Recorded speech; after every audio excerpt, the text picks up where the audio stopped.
Epiko ng Ibalon.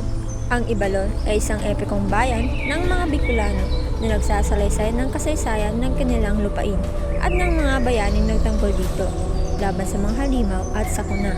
Isa itong sinaunang kwento ng tapang, pananampalataya at pag-unlad ng sibilisasyon ng Bicol. Noong unang panahon, sa lupain ng Ibalon, ay may mga magigiting na bayaning lumaban sa mga halimaw at nagtaguyod ng kapayapaan. Ang kanilang pinuno, si Baltog, ay isang mandirigma mula sa Batawara. Papasok si Baltog, nagmamasid sa paligid. Pakaganda ng lupain ng Ibalon. Dito tayo magtatayo ng bagong tahanan. Hindi niya alam, sa lugar na ito ay may isang dambuhalang baboy ramo na sumisira sa mga pananim.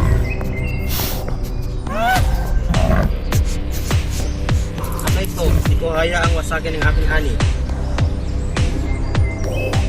Dahil sa kanyang tapang, naging bayani si Baltog sa Ibalon.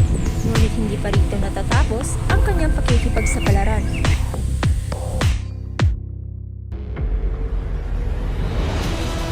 Pangalawang tagpo, papasok si Hanjong, may dalang sandata at mukhang handang lumaban. Sa kanyang pagdating, kinaharap niya ang iba't ibang nilalang na naghahasik ng lagim. Lumitaw ang isang higanteng ibon. Makikipaglaban si Hanjong at tatalinin ang halimaw.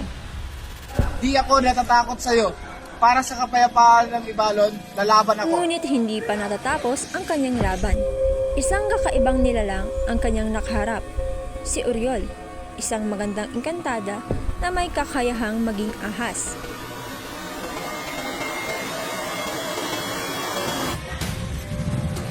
Hanjong, hindi mo ako matatalo. Ngunit, hindi ako kaawa. Tulungan mo akong linis ng Ibalon at ako'y magiging Sa halip na labanan si Oriol, nakipagtulungan si Hanjong sa kanya. Dahil tagpo, ang labanan kay Rabot. Makikita si Hanjong at ang kanyang hukbo tila pagod sa mga labanan. Matapos ang maraming taon na pagkikipagdigma, nanatiling isang halimaw ang hindi pa natatalo. Si Rabot, isang engkantadong nilalang na kayang gawing bato ang sinumang tumingin sa kanya. Huwag kayo mag-alala. Ako ang bahala. Sa pamamagitan ng talino at tapang, lihim na sinubaybayan ni Bantong si Rabot habang ito'y natutulog. Sa tamang pagkakataon, sinaksak niya ito at tuluyang napatay ang halimaw.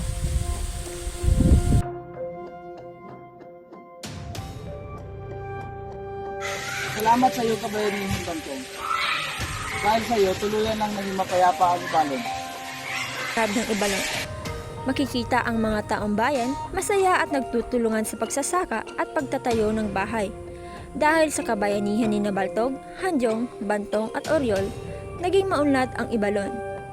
Natutunan ng mga tao ang pagsasaka, paggawa ng bahay at iba pang mga sining. Ang ating kasaysayan ay hindi nagwawakas sa unod. Patuloy nating ipagtanggol at kaunlarin ang ating bayan. Mabuhay ang Ibalon! Mabuhay! Ngunit kahit nagbago ang anyo ng Ibalon, ang kanilang kasaysayan ng katapangan at pagkakaisa ay hindi kailanman malilimutan. Ito ang epiko ng Ibalon, isang kwento ng tapang, pagsusumikap at pagmamahal sa bayan. Hanggang ngayon, ang kabayanihan ng mga sinaunang mandirigma ng Ibalon ay patuloy na ipinagdiriwang.